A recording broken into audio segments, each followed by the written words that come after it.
Bapak, Mama, saudara-saudari umat beriman yang terkasih, para suster, sekali lagi selamat pagi, selamat hari Minggu untuk kita semua. Judul renungan pagi hari ini, bergembiralah dalam panggilan hidupmu. Bergembiralah dalam panggilan hidupmu. Saudara-saudariku yang terkasih, bacaan-bacaan suci hari ini mengarahkan pikiran kita untuk semakin meneguhkan keyakinan kita bahwa Yesus Kristus sungguh-sungguh memberi jaminan keselamatan bagi kita yang percaya kepadanya. Tuhan mengenal dan mengetahui secara mendalam siapakah diri kita, apa yang ada dalam benak kita, apa yang kita inginkan, apa yang kita rencanakan. Tuhan mengetahui semuanya. Oleh karena pengenalan Tuhan terhadap diri kita, maka kita pun perlu untuk mengenal siapa itu Tuhan kita, bahkan berusaha untuk mengenal suaranya dan sampai pada titik untuk mengikutinya. Kenalilah suara Tuhan, maka ketika Tuhan memanggil, ikutilah panggilan Tuhan. Jangan sengaja untuk tidak mau dengar atau acuh tak acuh terhadap setiap bisikan dan panggilan Tuhan. Jika suara Tuhan itu memanggil, maka pasrahkanlah diri dan katakan, "Ya Tuhan, bersabdalah saja, hamba-Mu ini mendengarkan." Jika Tuhan memanggil dan kita mengenal suaranya serta menjawab panggilan itu, maka akan terjadilah dinamika komunikasi yang positif antara gembala dan domba. Domba itu adalah Tuhan sendiri yang mengenal dan menjaga kita, dan kita adalah domba-domba yang mendengar suara Tuhan, suara gembala yang selalu memerlukan bimbingan dan tuntunan dari Tuhan. Setiap domba selalu mendengarkan dan mengenal suara gembala. Kami waktu masih kecil-kecil, kalau jaga babi di kampung lepas di hutan sana, lalu tiap pagi, tiap sore mau kasih makan itu hanya berdiri dan panggil, "Hui, hui, hui." Itu pun babi langsung datang. Dengan sendirinya dia mengenal suara kita. Begitulah seharusnya gembala, domba mengenal suara dari gembala. Saudara-saudariku yang terkasih, hari ini adalah hari panggilan, dan kita semua adalah orang-orang terpanggil. Jangan berpikir bahwa yang terpanggil itu hanya kami yang berjubah putih, para pastor, suster, bruder, frater, dan lain sebagainya.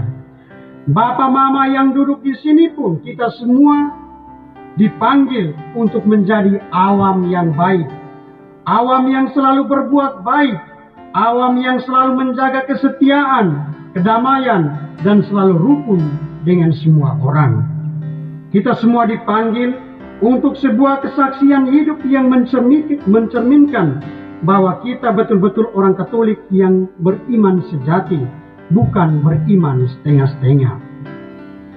Kita orang-orang terpanggil, baik sebagai kaum tertabis atau sebagai awam yang baik, memiliki gembala sejati yang membawa dan menuntun kita ke mata air kehidupan. Karena tuntunan inilah, maka kita harus berkomitmen pada jalan panggilan hidup kita masing-masing. Bila dipanggil untuk membentuk keluarga yang baik, yang di dalamnya ada suami, ada istri, ada bapak mama, ada anak-anak, maka jagalah panggilan itu sebagai suami, sebagai istri dengan baik. Jagalah panggilan itu sebagai anak dengan baik. Jangan berusaha untuk mengungkapkan rasa penyesalan dalam jalan keterpanggilanmu. Nanti ada masalah dalam keluarga, lalu datang dan bilang, "Romo, saya menyesal dengan keluarga ini. Coba dulu saya masuk suster atau masuk pastor, ini baru menyesal. Ini juga boleh." Tetaplah berjalan dalam tupoksi panggilanmu. Jangan rebut jalan panggilan orang lain. Nanti kita bisa berjalan dalam tanda kutip kita jalan kangkang. berjalan di antara dua panggilan hidup yang berwarna abu-abu. Pilihan hidup itu punya konsekuensinya. Bila Anda mencintai pilihan hidup yang sekarang, maka Anda juga sementara belajar untuk mencintai konsekuensi yang akan terjadi. Saudara-saudariku yang terkasih, keterpanggilan kita sebagai awam atau sebagai kaum tertabis haruslah menggembirakan. Karena ini soal pilihan, dan pilihan itu seharusnya menggembirakan kalau ditentukan dari dalam hati yang paling dalam. Bukan soal ikut rame, ikut arus, apalagi ikut anggapan orang lain. Kami yang pastor tiba-tiba sudah bisa jadi pastor baru kaget, susu pastor. Atau ada anak muda yang sampai sekarang masih sudah mencapai usia yang tua, tetapi belum punya pasangan hidup. Dia mulai memiliki ketakutan-ketakutan. Saya pun jodoh kira-kira di bagian yang mana? Belum datang-datang. Karena dia punya teman angkatan yang lain sudah nikah semua, sudah gendong anak, atau karena terganggu dengan pertanyaan kapan nikah, maka dia buru-buru untuk mencari pasangan. Dia bilang pokoknya siapa yang datang itu sudah. Akhirnya baru nikah 1 bulan, muka bengkak, macam kena gigit dari tabuan, karena suami tinju tiap hari. Itu juga pilihan yang salah. Sekali lagi saya mau bilang, panggilan hidup itu seharusnya menggembirakan. Sama seperti Paulus dan Barnabas yang bergembira saat tugas panggilan dan pewartaan mereka membuahkan hasil yang melimpah. Maka kita pun harus selalu bergembira dalam keterpanggilan yang sekarang kita jalani. Bergembiralah sebagai suami, sebagai bapa yang baik. Bergembiralah sebagai istri, sebagai ibu yang selalu menyayangi.